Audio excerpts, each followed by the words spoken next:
You're listening to the Vonu Podcast, the podcast making you invulnerable to the coercion of the state and the servile society. Visit our website for free resources to aid you in your pursuit of self-liberation, old Vonu publications, podcasts, guest articles, and much more. Go to vonupodcast.com. And now, your hosts, Shane and Jason.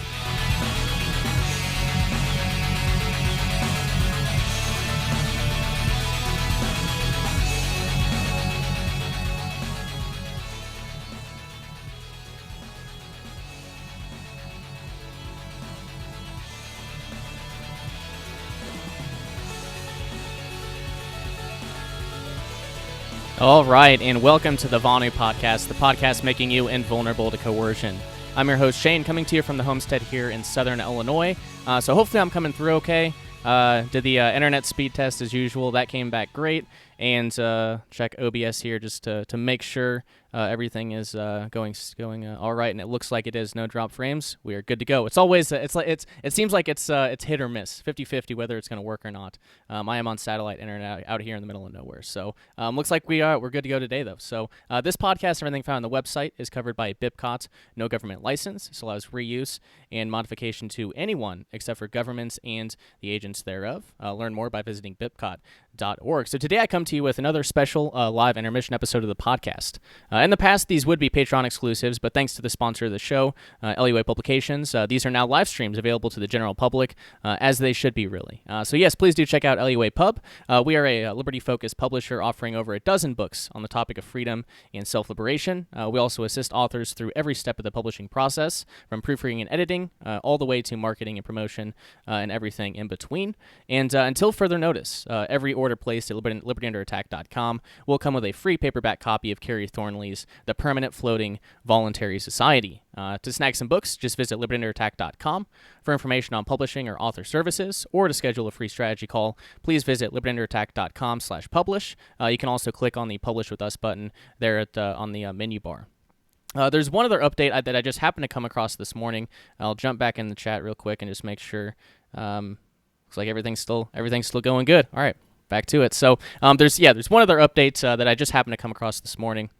Back in 2015, I was archiving the court documents for a Patriot political prisoner by the name of Kevin Casey Massey, or I guess Casey was his nickname. But yeah, this was back when I worked actively with Constitutionalist Patriots, back around the time of the Malheur Wildlife Refuge occupation, even a little bit before that. Until their focus shifted from direct action according to their ideology to humping the Trump. That was a few years back anyway. Long story short, he was charged by the feds, the United States government, for felon in possession of firearm, despite being totally legal to own firearms in Texas. Anyway, after 5+ years of harassment, his life was destroyed. And it appears he took his own life within the past week or two. So Casey, rest in peace, brother. It's shitty, and I would definitely recommend checking into his case a little bit more. Just visit libertyunderattack.com, hover over the free resources tab, then the political prisoners tab, and then you'll see his name there in the drop down.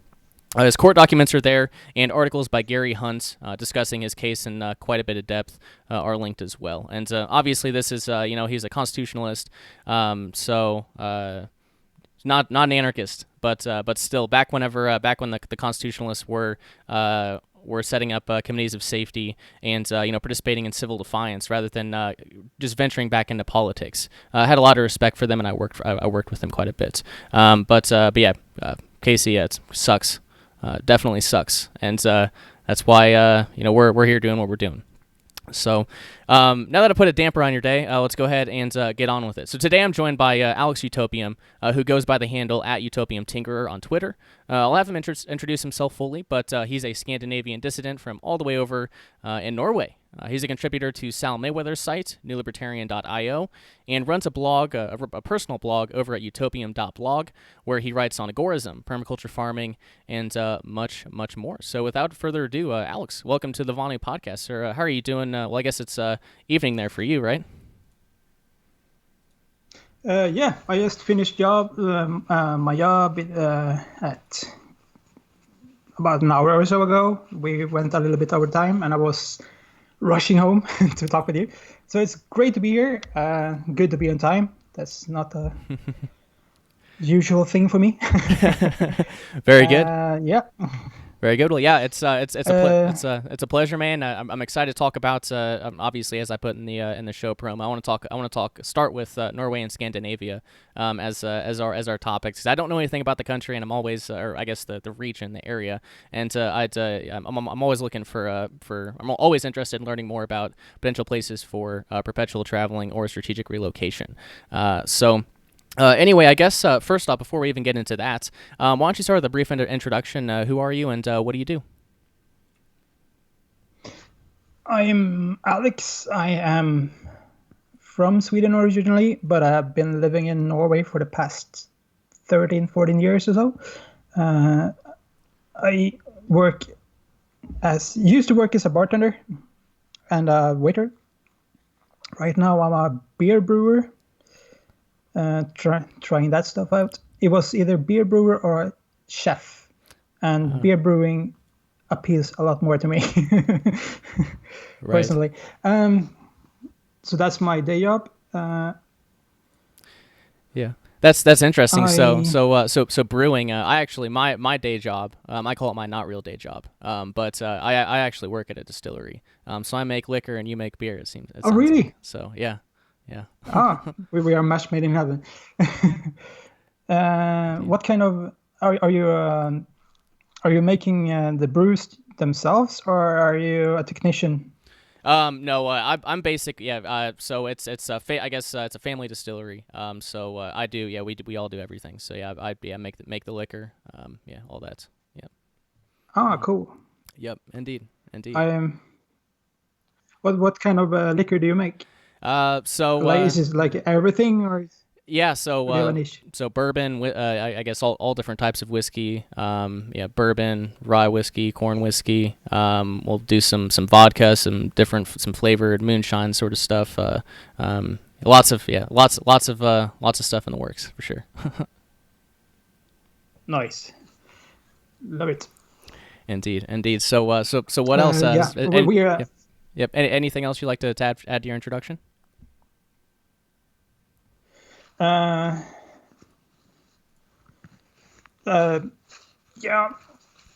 I found out about this cool guy called Samuel Konkin like 3-4 years ago, and after I read the New Libertarian Manifesto, I figured out I've been an agorist for at least half my life, all my adult life, but at least half my life, and that was a big revelation. So I had to go. I've always been a dissident since I was a kid. If there was rules, I had to break them, kind of. Right. And there was always something that was not right with me. And when I was 14, 15, I found a book in the library called Machine of Freedom. And I was setting the tone for the rest, basically. Right. So start with Agorism. That's pretty great. I mean, it's not. I don't know. It seems like I interview a lot of people who are just always rebellious. Who, like they've always kind of been anarchists. And unfortunately, it's strange. I haven't really. I guess I've written a little bit. I've mentioned a little bit about it, but I wasn't really. That wasn't really me. That wasn't really me. So that's interesting. Yeah, mine was definitely the philosophical, economic, which I guess agorism is too. But agorism is, I mean, you can't just preach agorism, right? The focus of agorism is action. It's actually building. Oh yeah, agora. for sure. So yeah, that's. Yeah. I start with the theory and the education, so I certainly respect starting with the action portion of it. So I guess you also came across second round book on strategy at some point, right? Because I noticed this would have been maybe middle of last year. I saw a book review pop up for that. So I guess could you tell us a little bit about that book review? What you thought of Second Realm? I found your podcast first. You and Kyle. right? Oh yeah, right. Yes. Is your former co-host? Right. Yeah. Or I guess it technically still is your co-host, but it's not been on for a while. Right. Right. Yes. Yes. Exactly. I found your podcast when I was searching for new podcasts to fill my trips to work. Nice. Work with, and I don't remember the exact search term, but it was something like agorism or voluntarism or liberty or something in that line of thinking. And your podcast logo popped up, and it was like, I don't know what Vonu is, but let's try this one out. And I was going backwards, or the latest episode first, and then going backwards in your series about the second realm. Mm-hmm. And that's how I found out about, they're talking about the book. Right. And then I had to check out the book, and then off I went. Gotcha. So that was a little, and then it was a little while ago then, was it? Year? I guess. Do you remember when that was? I'm just curious. Not too sure. No, not too sure. No problem. It doesn't matter. Too sure. The book review came out a lot later than the knowledge came. Gotcha. So it was you and your co-hosts' fault. I tripped over that book, and Smuggler and Frank Braun and all those cool guys. Right. Indeed. Well, that's awesome to hear, man. Awesome to hear. I'm always curious when someone stumbles across Vonu, what their reaction is. So that's interesting. So I guess let's get into Norway and Scandinavia here. So yeah, as I said, I'm always interested in perpetual traveling and strategic relocation areas for Vonuans in general. Just for me, out of my own curiosity, and maybe even sometime in the future. And there are Vonuans that do a lot of some of our Vonuan listeners that do a lot of traveling. So I guess could you tell us a little bit about life in Scandinavia? And I'll just kind of leave it open-ended there, and you can tell us whatever.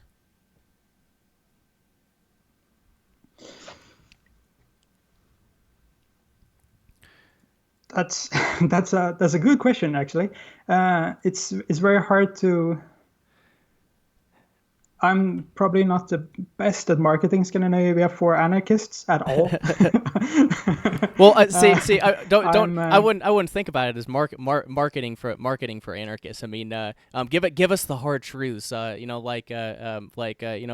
I were telling someone about living in the United States, I'd probably tell them that the cops, the bludgies, kill a lot of people here. Unfortunately, lots of people are tossed in cages for plants, or I guess that seems to be changing. So I guess what's the political, economic, personal freedom kind of outlook in Norway, and I guess also things that might be of interest for folks like the climate, things of that nature.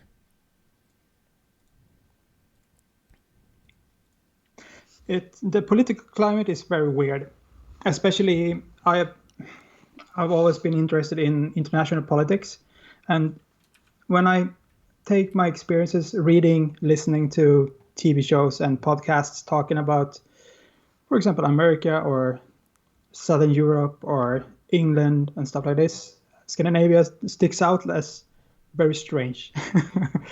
It's since 100 years, a little bit over 100 years, the Scandinavia United has been a social democratic kind of a union. Both Norway, Sweden, and Denmark has a strong tradition in the social democratic idea world. All three countries. I'm not sure if Finland is the same, but my impression is that it is. Mm-hmm.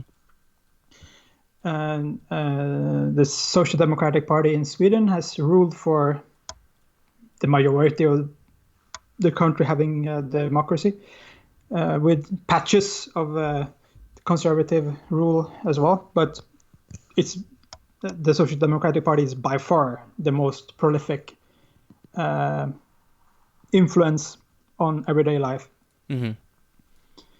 and it's about the same in Denmark and in Norway too. So the political climate is very strange for Americans to wrap their heads around. For example, red flag laws in the United States is a very new thing for you guys, right? But that has been the default in Sweden forever. So if you have a gun license in Sweden, I don't know. Do you need to have gun license in USA?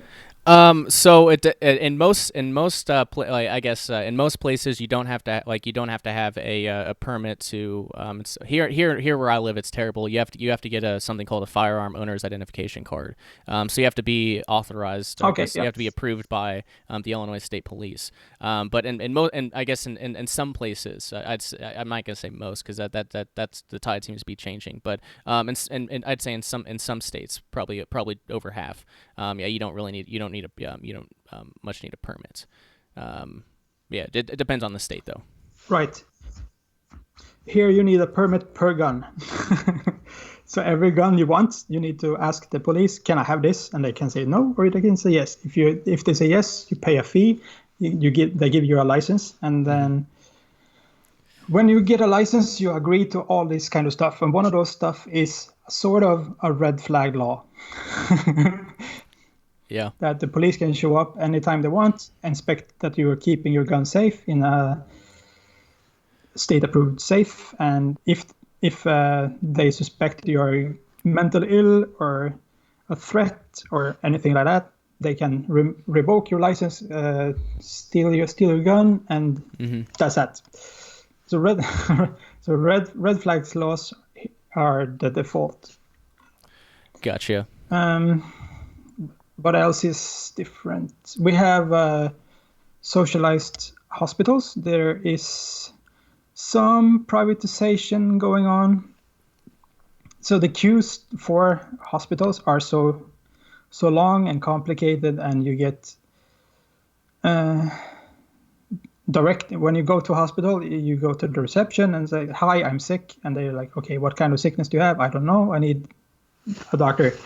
And then you get bounced around the hospital for the whole day, and then maybe you get a X-ray or some prescription medicines, and then you can, if you're still ill, they can come back another day, and then now you have some form of paper that says something, and then maybe you will get less bounced around the hospital, and it's just a complicated process.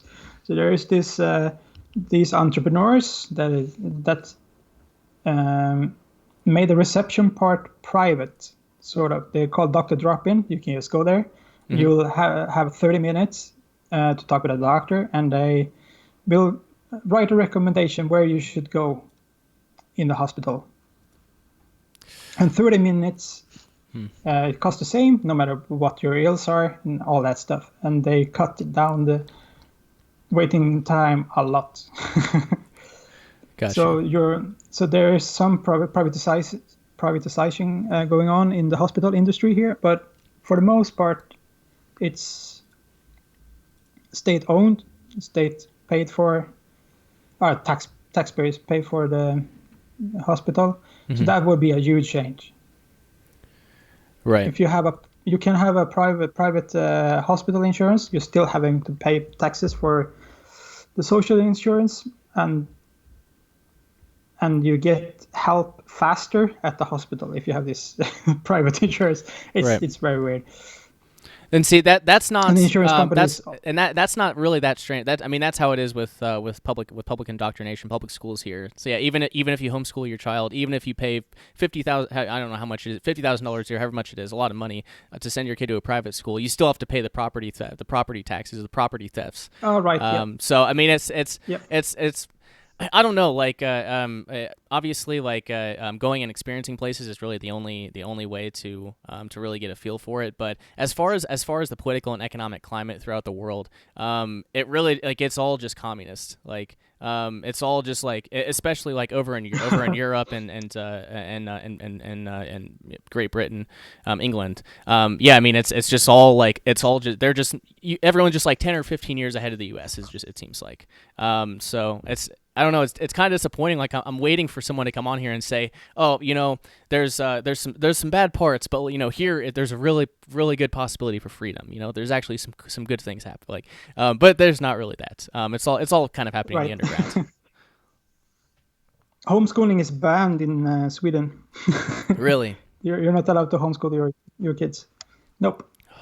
There are some private schools, but they have to conform to the state. State set programs, right? So the kids need to know this and these exact things, and if they don't, it's not an approved school, and you cannot have a school anymore. Right. It's very strange. Yeah. There is a minor movement for homeschooling to be legal again, but they are like a tiny minority. They're like maybe 50 people working towards that. Gotcha. That's also a huge difference, I think, between the United States and Europe, because here we are more conformist. You have the mainstream culture, and that involves like 80% of the country and the culture, so to speak. And then you have oddballs, of course, but mostly it's just fiddling with at the edges of the current state of things. Like when the conservatives in Sweden has some form of good ideas, like, okay, maybe we should privatize schools, and the left and the Social Democrats are like, no, we should only have public schools. These poor kids, they will not want to learn as good as in public schools. And then you have this kind of propaganda war, and then they find out that, okay, maybe we can have private schools, but they still have to use the same programs to learn. This information is something all kids and you can't budge on that. No matter if it's private or public. Yeah. So I'll jump in here real quick. Phoenix looks like Phoenix of Liberty's back. Good. He says, "Good to hear you, Shane. Loving the content." He sent a $5 super chat. Thank you very much for that. Good to see you here. And for the handful of folks tuning in, certainly welcome. Please feel free to drop any questions or comments in chat. Or I guess if you just want to join in on the conversation, we are both there watching the chat. So I guess I'll just kind of ask this question more generally, and it is disappointing, man. I will say I was in Mexico in Acapulco from November, I guess, for a month and a half towards the end of last year. And in a lot of ways, there was certainly a lot more freedom, but at the same time, Acapulco is a police state. It's a police state, and that's not a fun place for an anarchist to be. Especially when they're militarized with turrets. I guess with turrets and things, or mounted guns on the back of pickup trucks. But in some ways there was a lot more freedom, and in some ways there's it's a more dangerous place in many regards. Certainly more dangerous than my homestead out here in the middle of nowhere. There's always benefits and drawbacks to everything. So I guess the question I'll pose to you is, for Vonuans, for anarchists, for people interested in personal freedom, would you, from your experiences, Norway or Scandinavia, would those be places you'd recommend to Vonuans or anarchists? It highly depends on what you are interested in doing. We don't have a police state, even if some people are pushing it towards that. Here in Norway, the police doesn't have guns by default. If they need a gun, they have to call into the headquarters, and they get a passcode to a safe in their car. And then they punch the passcode, and then they get a gun. I like that. And, a little goddamn Sweden, restraint. There's, yeah, it's weird. Yeah, go ahead. Because if they really are there to protect us, they should. I mean, I want, if I'm paying for it, I want as much protection as possible, right? My bodyguards are going to have semi-automatics and all that stuff in an ideal world, right? Right. And they need to know kung fu and stuff. But, right, but your armed security wouldn't. So it's weird. But your armed security wouldn't want to toss you in cages for not paying taxes and things. So yeah, different. No, exactly. So it's good and bad. It's good and bad. Right.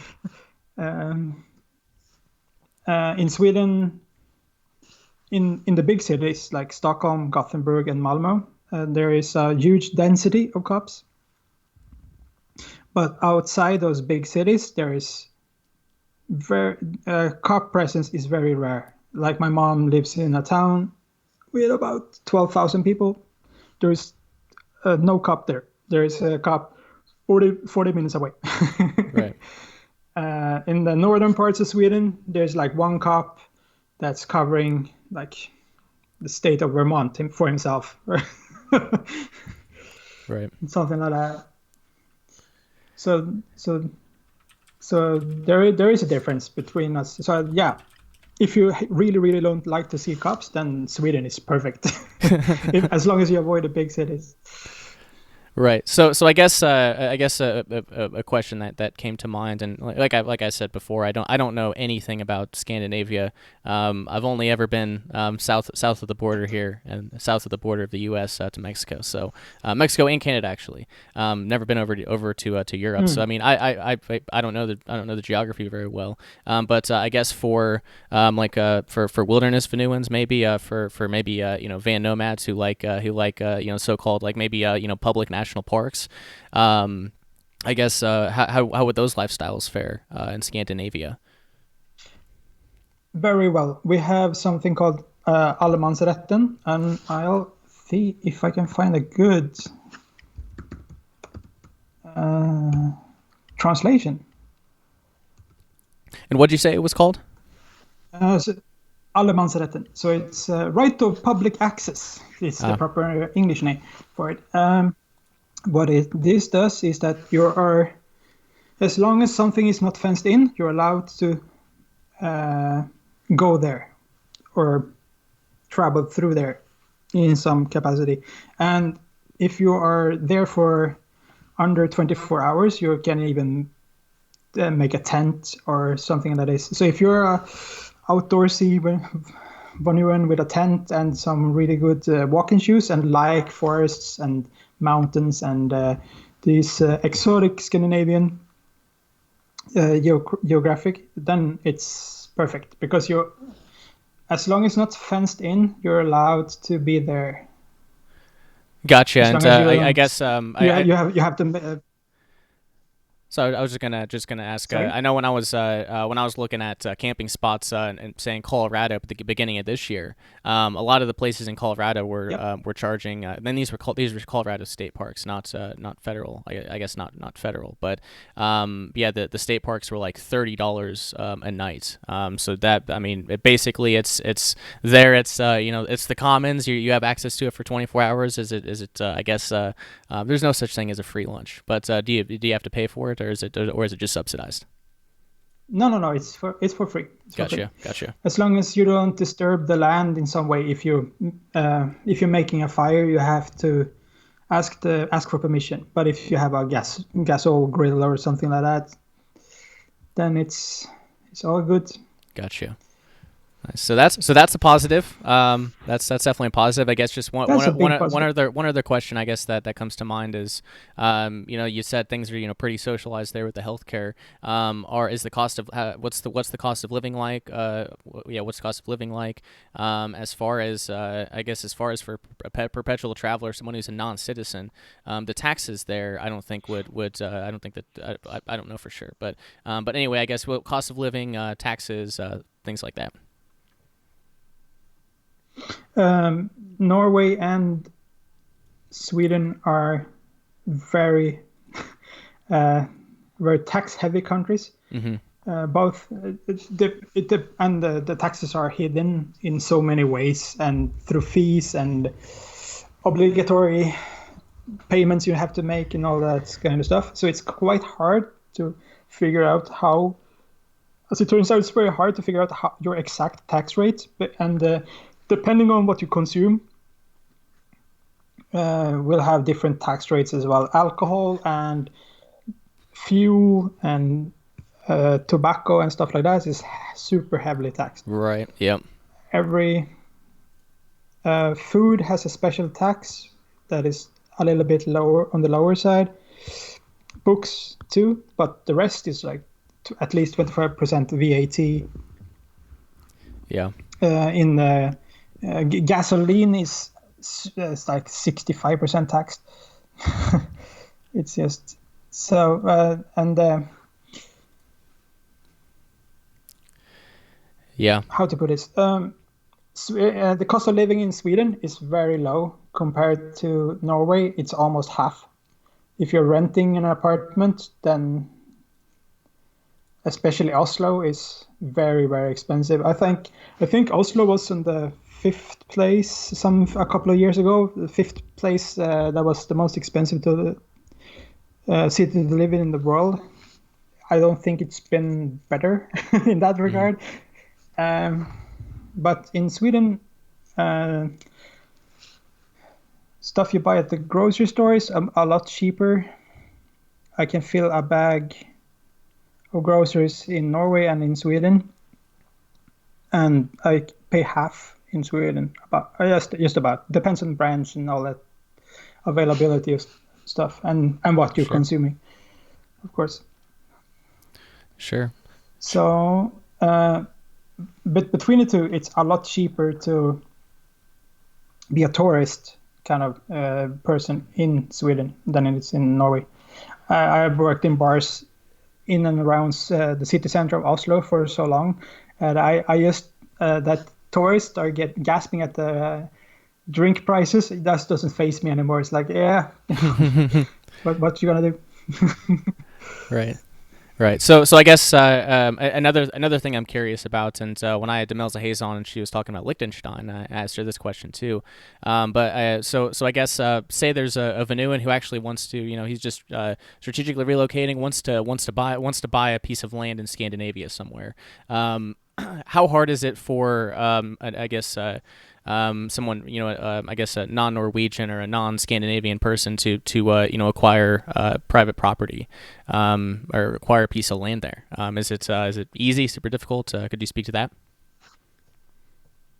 It's very, very easy. We have a very very tidy system.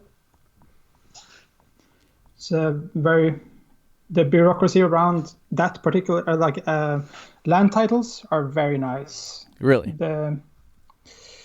You can get exact measurements of how much the property is on a map, and then they can map it out for you, and like you know what you're buying. It's never going to be an issue over there with some. If you just bought a property and your neighbor is starting to make a fuss, then you can just go to the land measurement office in your local commune, and they will just measure it for you. No, sorry, this person is correct, or this or the other person is correct. Land in Norway is very expensive. I wouldn't buy any land here. In Sweden, it's super cheap. You can get about 40 acres for 50,000, something like this. And just the wood on the on the property is worth at least 50,000. So you're getting the money back. I've been interested in buying a homestead in Sweden for a couple of years now. So I've been checking the prices. Right. Oh, so you've already been looking into them. Very stable. Yeah. Nice. And the prices are stable, and they're not moving. The same property I saw 5 years ago is still going unsold. So I'm not entirely sure what's going on, but it's very cheap. It's very accessible. Americans, in particular, as long as you got the money, they don't discriminate if you're where you're from. As long as you got the money and you can ID yourself in some way, you can buy land titles in Sweden. No problem. You're still subject to taxes and all by law, the communes need to supply everybody in their commune with water, sanitation, garbage pickup, and all this kind of stuff. So you need to pay for that too, unless you have a well or some way to be self-sufficient. Otherwise, you need to buy it from the state. And this can be very costly in some places. And if you're on the grid, sounds like I guess at least Norway or Sweden. Sounds like it's a lot more bureaucratic as far as because I know I guess I'll explain. So there's incorporated land and unincorporated land here in the U.S. Incorporated means that so what's the difference? So the incorporated ones, there's a lot of local ordinances and regulations. So they might require you to have a septic tank, where if you're going to make an addition onto your property, you have to get a permit from them. Whereas like my homestead is in an unincorporated area, I don't have to go ask permission from anybody. Everyone can fuck off. I can do what I want to. So that's the difference, is that like there's no local authority that wants me to go and ask them for a permit if I want to build a pond or something. So that'd be I guess, and that's not how it is everywhere, of course not. But yeah, unincorporated areas tend to be a little better. So yeah, it sounds like it's a little more bureaucratic. It's like if you want to do anything, it sounds like you have to jump through some hoops. I was reading on a forum a few weeks ago about a guy that got fined because he forgot to mention to the building permit board in his commune that he wanted to change the height of his window. Wow, that's it. Just something that small. It's very super detail oriented kind of stuff. Gosh. And like everything has measurements, and everything has, like if you want to build a wall around your house, it has to be a specific height. If you go over it, the commune will come and cut it down for you. And it's like it's a very how to put it, probably as like a very strange idea that there is some guy in an office that has the perfect measurements, and if anybody goes above those measurements, all the world will just implode or something. Right. If the window is an inch too big, damn it. Yep. Right. That's against the law, sir. So I mean, it sounds like as a nomad, as a perpetual traveler, for someone who's a non-citizen not looking to settle down and buy a piece of land there. It sounds like Scandinavia, Sweden sounds like they're not bad places for a nomad. Would that be a good conclusion? For sure not. Yeah, exactly. And it depends on where you settle as well. Like some communes, it's very dependent on the bureaucrat in charge, so to speak, of the commune. So in some places you can have this young person that isn't as harsh as like the boomer type that has this job since he was 18, and it's like super serious about it, and needs a building permit for every screw that you put into your house. Right. So it's not uniform across across Scandinavia. It's highly dependent on where you are, and the bigger the city is, the more bullshit you have to keep up with, so to speak. Right.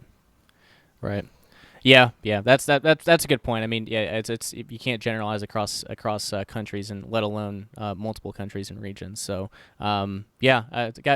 it's I think that's pretty normal. But yeah, I mean, obviously, as I've kind of discussed, like it's the the U.S. is one thing, and then every single state is different from most things.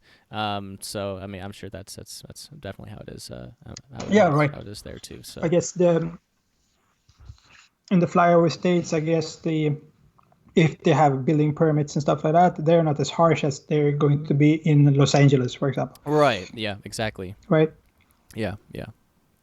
Yep, exactly. So, I guess is there anything else you want to mention about Norway or Scandinavia?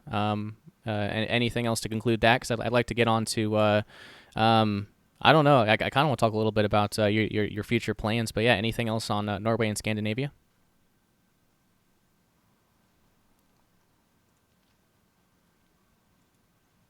If you haven't been here, you should definitely try it out. It's a cool experience. Might be biased since I live here, but if it's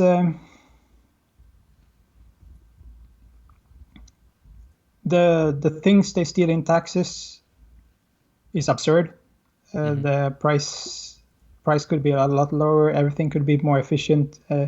Everything could be less centralized, and right. There could be less rules. There could be less laws. There's an absurd amount of laws. Oh yeah. And we have a very strange culture, especially for Americans. For both good and bad. But I highly recommend everybody to just at least try out, come here and try out Scandinavia for a bit. Maybe you like it. Who knows? Right, and why not go visit? Take some time off your Servile Society job, or hopefully you're out of the Servile Society and out of the First Realm, and you can just take a vacation wherever you want to, whenever you want to. Why not take a vacation somewhere? Yeah. Why not try? You can. Like Max Hillerbrand. If you hate it, you can always just leave, right?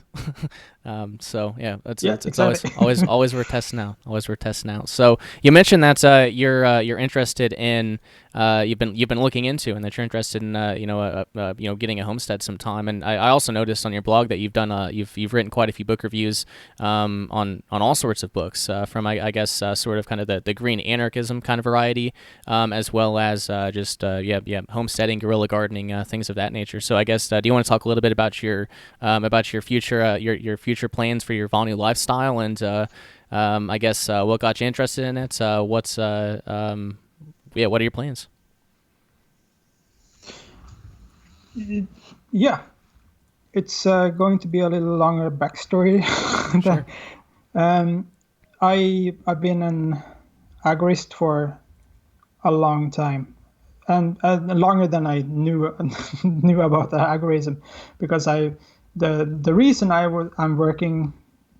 used to work as a bartender and a waiter is because of the tip money, and the tip money in Norway compared to Sweden is insane. 3/4 of my salary used to be a tip, and you didn't have to pay taxes on it.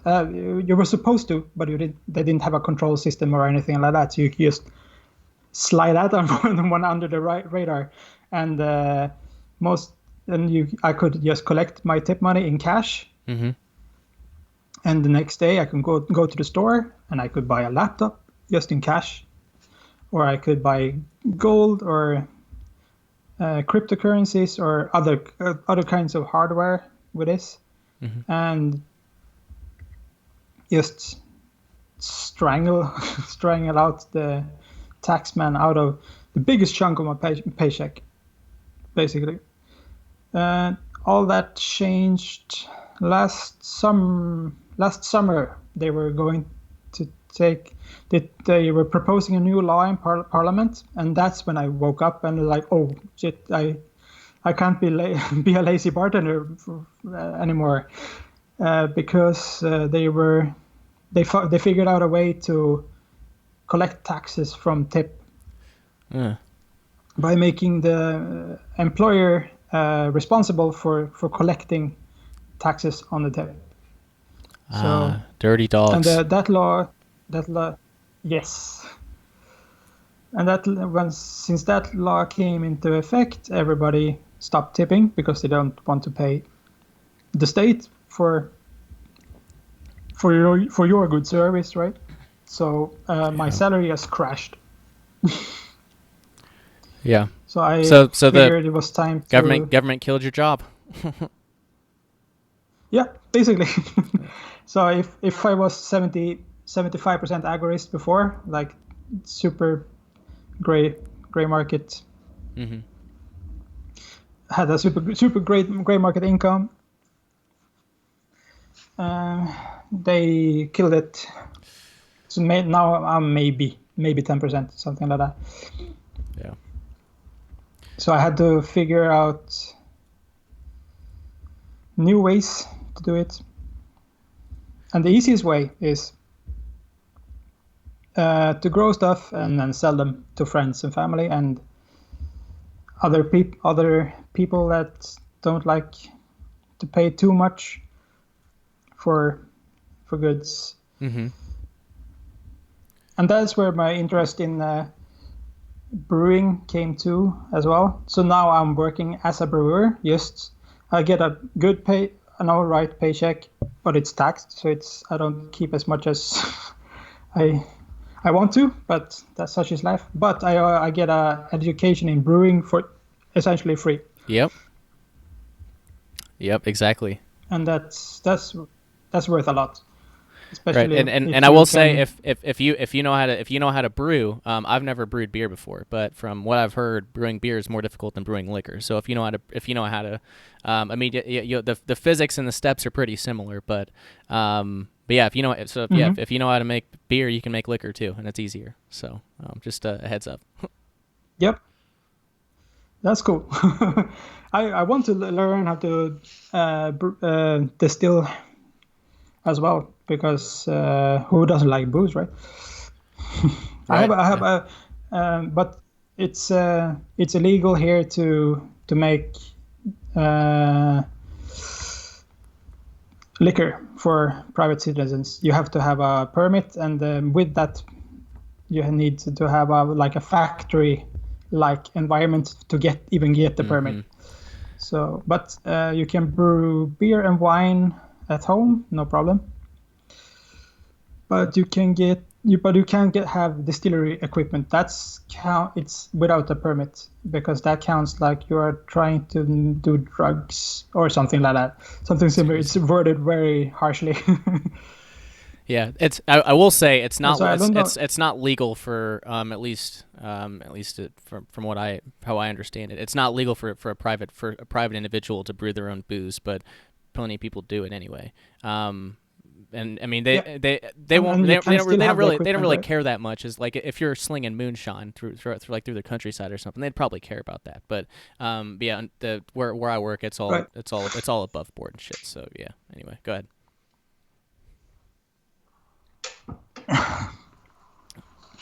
So I don't know if you know what etheric oils are. Essential oils. Essential oils, yeah. It's a basic, you basically steam leaves and you separate the salt and all that kind of stuff, and parts of it. It's essential oils. Mm-hmm. I bought a kit. I bought a kit for my girlfriend's birthday last year, so that she could make essential oils. But the toll, I bought it from the United States because there was a suite set up which you could use in the kitchen, and it was a good price and all that. So I bought it from the United States, and the toll confiscated and trashed it. Really? Because Yeah, it looks like a distillery apparatus. Exactly. Yeah. It looks like something you can make booze with. Yes, you can use a boot. You can use it's a still is a still is a still. I mean, you can. Yeah. So.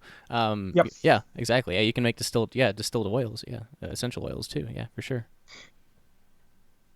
Yeah, but this one was very, very small. You know those travelers Jägermeister bottles they can get in the hotel mini bars, like those really tiny bottles. Yeah. Yeah. This was the amount it produced per sitting, so per distillery. So it was just absurd. Like, I'm not going to make some moonshine a sip at a time. Right. Right. Yeah. Yeah. Exactly. Exactly. So, yeah, I guess the story. Getting back to, I guess you're interested in homesteading, and how you got to that point, and what your plans are.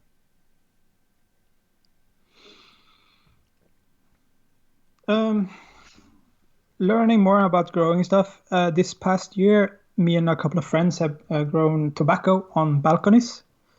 Oh, nice. We are city rats, so we are very cramped with space and stuff like that. And here in Norway, apartments are very small.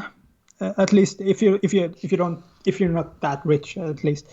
So we have to make do with the space we had. So we used balconies to grow tobacco. Okay, nice. I'm going to expand on that project a little bit this coming year. I'm going to ask some neighbors if I can use their.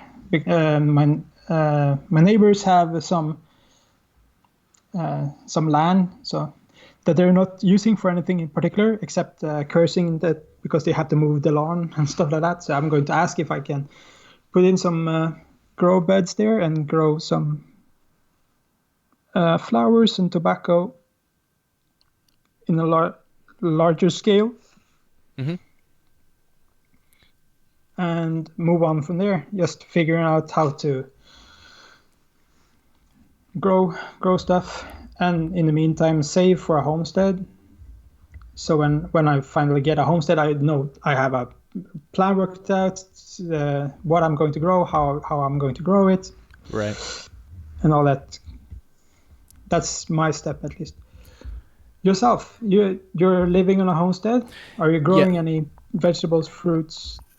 So this past year, I had a garden. I had chickens. The chickens, I lost the chickens. They're free range chickens. That's the way that I wanted to do it, and they disappeared. So I lost a dozen of them. But there's a small garden, chickens. And I was hoping to do a lot more this year. With it, my goal is to be off grid in a handful of years or so. I mean not a lot has happened, unfortunately. Not as much as I would have hoped. But that's how it typically works, right? Manage your expectations, I guess. But slow and steady wins the race. Yep, exactly. And I mean, so there's like I want to make improvements on the homestead. I obviously do, but then I also at the same time, subsequently, I want to I want to get a van and convert it as well. And I wouldn't start traveling. Wouldn't start traveling the next year or two, but I want to have that. I want to have that mobile home ready to go, because I am not really sure how things are going to go here in the States over the next 5 or 10 years. I don't want to be caught with my pants down. If I need to leave, I want to have my my mobile home ready to go, my converted van. So that's so I mean my priorities are kind of divided right now. And I've got to sit down and actually make some plans and figure some things out. But yeah, go ahead. Yep. But so the plan with the van is to make it so you can live in it in emergencies. Yep, and off grid. Well, that will be its first purpose, just as a preparatory measure. But then, I do eventually plan on, hitting the road. Yep. So that's a really good idea. I'm all for it. I don't know if you know a lot about guerrilla gardening, but if you're So it's basically gardening where you're not allowed to garden. It's most simple explanation. It's the Agorist variety. Like on public land or or on public land or on private property where the property owner is not keeping check on his property that often. Right. And the van nomadism matches very well with guerrilla gardening, because if, for example, if you view your homestead as your headquarters, right, and then you have your van that makes you more mobile, and in your van you maybe have a kayak or a bicycle or something like that makes you even more mobile. Yep. Then there is no limit to where you can garden or where you can set up a production facility or anything like that, because you're super mobile. Yep, exactly. Especially if you're doing it on land that can't be connected back to you. Yes, yeah. Obviously, the combination of strategies here. You're referring to the proxy merchant role. The set of the second realm strategy. Yes, of course. Yeah, combine the second realm strategy and Vonu as much as possible. Very much, left hand and right hand, I guess you could say, is one way to put it. Yeah.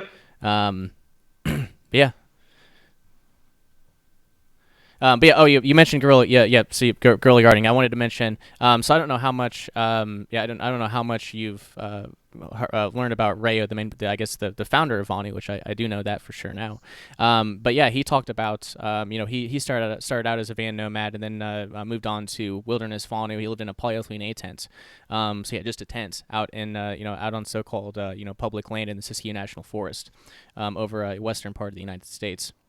And he talked about back in some of his writings towards the end of the 1960s, he called it cryptoculture. And the idea was to build small, plant small patches of vegetables on public land, just scattered around, hidden in place, in hidden places. And then you wait for it to become time to harvest, and then you go back there and pick it. And if you're out there in the woods and no one else is ever there, I mean, especially he was a decent ways out in the woods for sure. That was something that Rayo that Rayo talked about, and he even went further than that. He was very much radical. Cool. Yeah, so he would even go further and say, not only have one polyethylene A tent, not only one Vonu home base out there in the wilderness, but have like 6 or 7 and move around. Don't stay at one, don't stay at the same one for like 2 years in a row or something like that. Have multiple places, multiple spots for cryptoculture, multiple cryptoculture beds. Have multiple, redundancies to all hell. But he was an engineer, so I guess that makes sense. That is so cool. Do you know where he was describing this in his work? You mean the location that he lived, or that he did these things? No, where did this is something he wrote down, right? That he was doing. Oh yeah. Do you know where it is written down? Oh gosh, yes. Oh yeah, that's what you mean. Yeah, I've got at the website vonupodcast.com. I've got there's I guess probably 8 or 9 publications, and 2 of Rayo's books are up there, available for free download in PDF formats. And the first book and the second book will be up there soon. But for the first book, there's an audiobook for it as well. There is no shortage of information. Yeah, there's and also on Elliott Publications we sell like probably 7 or 8 Vonu books, where he where not all of them are his books, but he's got articles in all these publications. So there's if you're interested in learning more, I can hook you up with some resources for sure. Cool. I know. Since I followed your podcasts for quite a time, right? Quite some time. I've heard about you talking about Rayo all the time, but I haven't gotten around to reading his stuff yet. What would you recommend for someone that is interested in permaculture and guerrilla gardening and all that kind of stuff? Where should people like me start? It's a good question. I would honestly Rayo's first book, I would say, would probably be the best place to start. And that's all Rayo. So I'd probably recommend his book, Vonu: The Search for Personal Freedom, which again, that's available for free in PDF and audiobook format at vonupodcast.com. So I'd recommend his book, and then I'm looking here at the list of the ones that have digitized. For interest in permaculture farming and things. I mean, there's low cost living notes. If I remember correctly, there's some homesteading stuff there. Self liberation notes also has some good homesteading stuff, and Rayo does have articles in some of those in those publications, but there's other folks as well. I guess there's also Dwelling Portably, which is a publication by Bart and what's their names? They're still around today. Actually, I received an email from them. They've been doing that publication since the 1970s. They are actually backpack nomads. They just walk around the Western United States and camp out, and that's what they've been doing for 40 years, a long time. I can definitely shoot you a link here to the free books tab. But Rayo's first book, I'd recommend there. I mean, you'll get some good philosophy, and then you'll also get the he goes really in depth on the actual practice of the stuff that he was doing out there in the woods. So I think you'll enjoy it. Yeah, it sounds like it's right up my alley. Yes, indeed. So I guess we've been going for it's going quick. We've already been going for over an hour here, and that's it's generally the length I like to try to keep shows to. But I guess is there anything else you want to talk about? I guess one thing we focus really heavily on is self-liberational media, which is media that teaches people how to do something. So is there anything with you've already talked about guerrilla gardening, but is there anything else you've come across? Any book reviews on the homesteading or permaculture farming? Anything that you think is any tips or tricks or anything really cool that you've come across that you'd like to share with my listeners? Yes, there is one particular book that is called Complete Container Garden.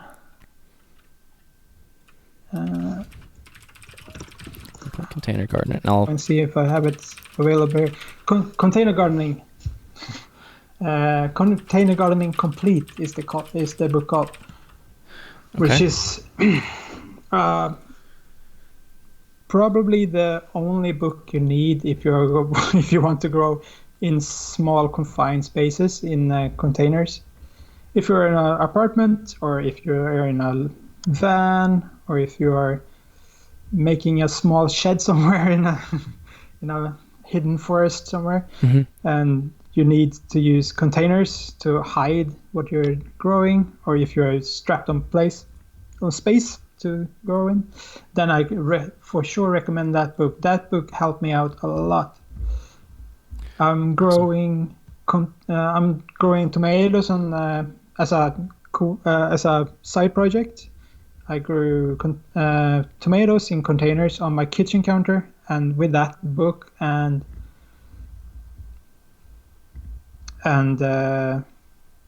YouTube, I got so much yield. My tiny kitchen counter gave me 20 pounds of tomatoes. Wow. Which is insane. You can get a lot. Like I had back when I lived. This wasn't at this homestead, but even just I lived in town. I lived in town until like a year and a half ago. I had two. I guess they were 2x8 garden beds. Or I guess either one 2x8 garden bed. And the amount of vegetables you could pull out of there. I mean, I had to give so many away to my neighbors so they wouldn't go bad. People would be really surprised what you can do with a super small amount of space. I know people who are sprouting stuff in their vans. I mean, like if the will is there, you can make it happen. Oh yeah, for sure. And your own imagination is your limit. Exactly. Yep. Exactly. So I'm looking at chat here. Rachel's here. America is also invaded by Canadian LARPers like Stefan Molyneux, Jordan Peterson, Lawrence Southern. That is, I guess I missed that one from a little while ago. That is true. That is certainly true. Certainly true. I don't see anything else in chat for the moment, but yeah, that's fantastic. I'll put a link to your book review in the show notes, and obviously I'll put links to your website and also the articles you've contributed to Sal Mayweather's site, newlibertarian.io. But I guess here to close out, some great practical information people can use in their lives. I love that. But are there any other closing thoughts you'd like to leave the listeners with?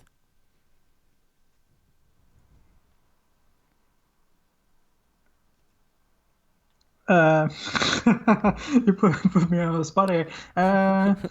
No, not really. I think we should have more of these talks. It was a lot of fun to be here.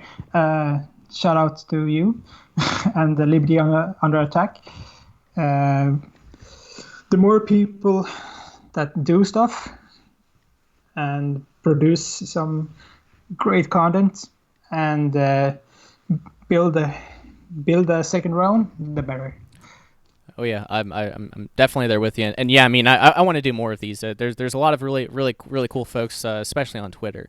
Fascist Book sucks. I'm on Twitter. I'm actually on Twitter more now. It didn't used to be that way until I came across, I guess, Bitcoin Twitter, and I guess just the more I don't know, Twitter's better. I mean, it's still a centralized platform, but anyway, yeah, there's a lot of cool people I've come across on Twitter. I think just even as part of the Intermission series, or I guess the Intermission series we do outside of the main series with whatever major topic we're covering. Yeah, I think more conversations like this need to happen, 100%. And yeah, need to learn from each other as much as we can. It's the information age. There's no reason not to connect and share knowledge. So with that said, man, I really appreciate you coming on. And I mean, yeah, you've got your site utopium.blog, and I'll put all those links in the show notes. Was there anywhere else that you'd like to plug for the listeners to follow your work?